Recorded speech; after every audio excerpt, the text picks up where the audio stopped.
Сайн байна уу Отгон Баяр гэдэг. Би Дорноо аймгийн залуучдын холбооны нарийн бичгийг 2017 оноос эхлээд төслийн ил тод байдал, төсвийн ил тод байдал, шилэн данцны мониторинг дээр ингээ ажиллаж байгаа.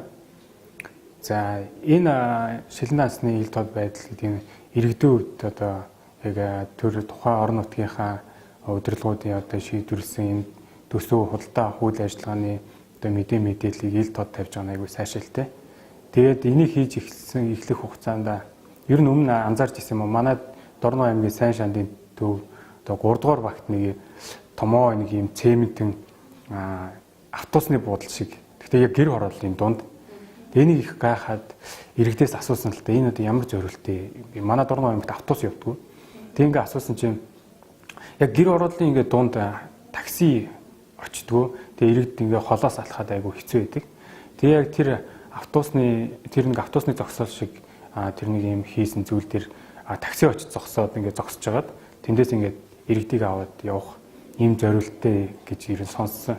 Тэгэд ер нь холбогдох одоо удирдлагуудаас ингээд сонссон чинь за иргэдийн одоо ингээд бас 5 дахыг хангасан ийм үйл ажиллагаа хийсэн юм аа гэд.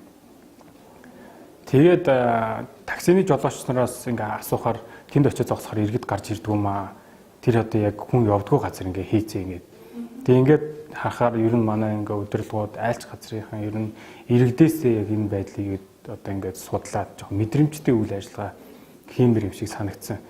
Тэг ингээд цаашлаад энэ зогсоолыг ер нь яг хэдэн төгрөгөөр хийсэн болоо гэд шилэн данснаас ингээд шүүж үтсэн л дээ.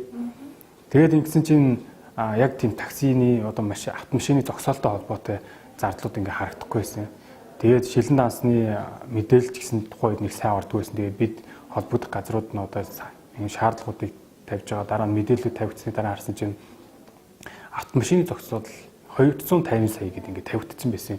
Хүү гээд ганцхан юм машины юм цементэн тэгээд ингээд голд нэг юм савчтай нэг хуучны нэг одоо Улаанбаатарт байдгүйсэн яг автобусны юм кармай зогсоол шиг. Тэгээд худалдаа авах ажиллагааны одоо нэг сайт руу ингээд ороод үзсэн чинь яг тухайн одоо яг хоёр хэсгийг юм яг томьёолоор ингээд заасан мэдээлэл тавигдсан байсан. Тэн дээр нь болохоор нэг 2-3 компани тендерт оролцоод нэг компани 45 сая дээд 45 байсан баха. Ингээд шалгараад ингээд хийгдсэн гээд. Тэгээд тэр мэдээлэл болохоор яг шилэн дансан дээр байхгүй. Зүгээр яг ингээд баслагдаад ингээд автомашин зогсоол гэдэг юмгүүд 250 сая төгрөг гэдэг юмгүүд энэ бол их сонио ойлголт бол авчиж байгаа юм л та. Тэгээ миний бодлоор бол тэр нэг цэм цутгал энэ дээргээд хэд нэг 10 сая төгрөг бараг хөрхөөгүй юу л нэг тийм л юм болж таарч байгаа. Тэр нэг 10 сая төгрөгөөс нэг хөрхөн байшин барьчихдээ шүү дээ. Тэгэхээр тэр нэг байшингийн хундамрахул юм байгаа юм л та.